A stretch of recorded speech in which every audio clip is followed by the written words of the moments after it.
अब ही लइका बानी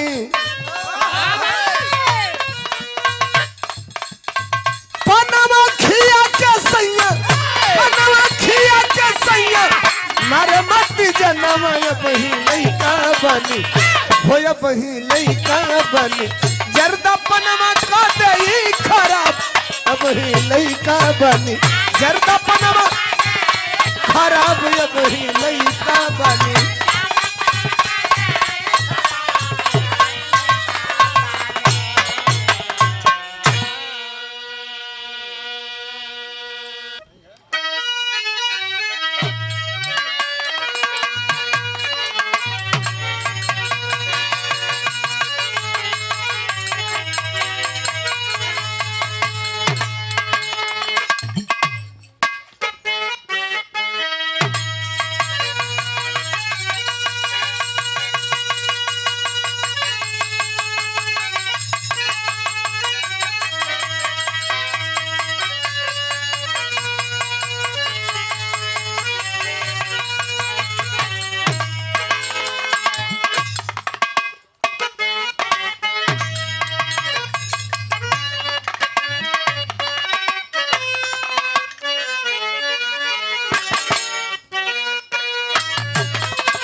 स्वर्गीय शिवलाल गुप्ता जी के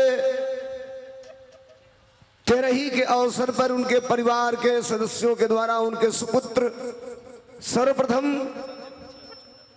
संजय गुप्ता जी के द्वारा हमें माला पहनाकर, साफा उड़ाकर और 500 रुपयों का आशीर्वाद देकर के सम्मानित किया गया। मालिक सुखी रखे। बाबूजी आगे गए, पीछे परिवार की बढ़ंती करें। और दूसरा पुरस्कार श्री राम शरीफ गुप्ता जी, ये बाबूजी के भाई हैं जो दिवंगत आत्मा इस दुनिया में नहीं है, उनके तरफ से 200 रुपयों का पुरस्कार।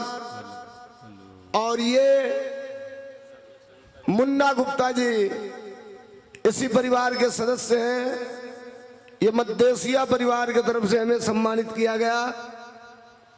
और उसके बाद पूर्व प्रधान रहे हमारे बड़े भाई, हमें याद है कि जब हम लोग स्ट्रगल कर रहे थे तब से आपका सानिध्य मिलता है।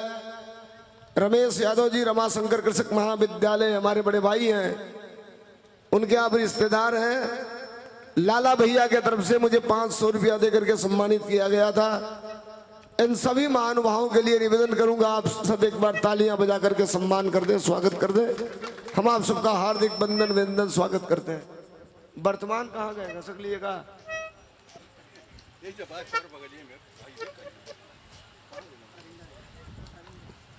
और हमारे भैया रविंदर यादव जी की तरफ से 100 रुपया का पुरस्कार देकर सम्मानित कर गई। सादर प्रणाम बा, नमस्कार बा, प्रणाम बा आप सबके। बहुत बहुत आभार प्रकट और बहुत बहुत धन्यवाद ज्ञापित करते हैं हमारे छोटे भाई अनिल यादव, जो लगातार टेलीफोन करके इस कार्यक्रम को कराने के लिए, हमें लग रहा है कि 1 घंटे में 40 बार फोन किए होंगे। मैं टूर पे था, बाहर था, इनका फोन आया, हमने कहा कि ठीक है कार्यक्रम हो जाएगा। और हमारे छोटे भाई अमित यादव, सदस्य पंचायत, आप सभी का, धनंजय भाई का, सबका सादर धन्यवाद आभार। कार्यक्रम की शुरुआत हो, ये जितने लोग बैठे हैं आप सबको बहुत बहुत नमस्कार प्रणाम। आइए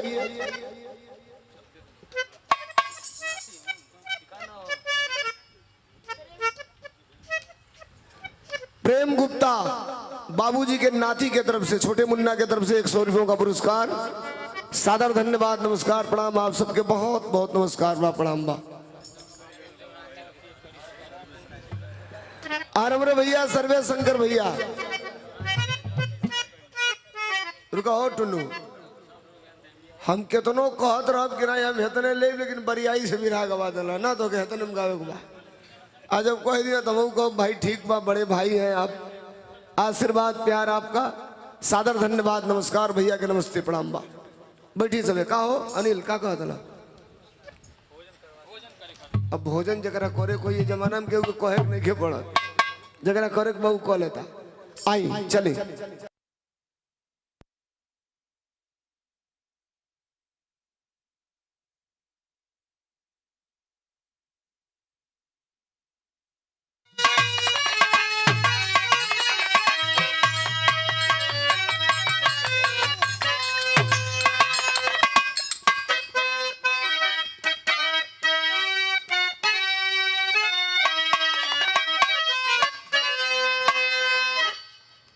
प्रथम पूज्य माता पिता,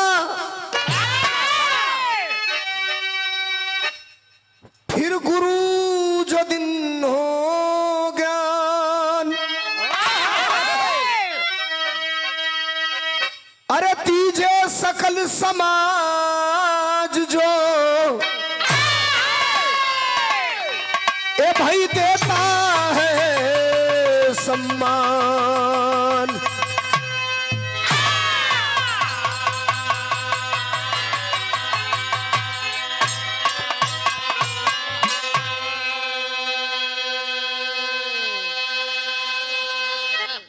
फिर वाद्य यंत्र पूज्यनीय है, जिससे निकले सुरतान,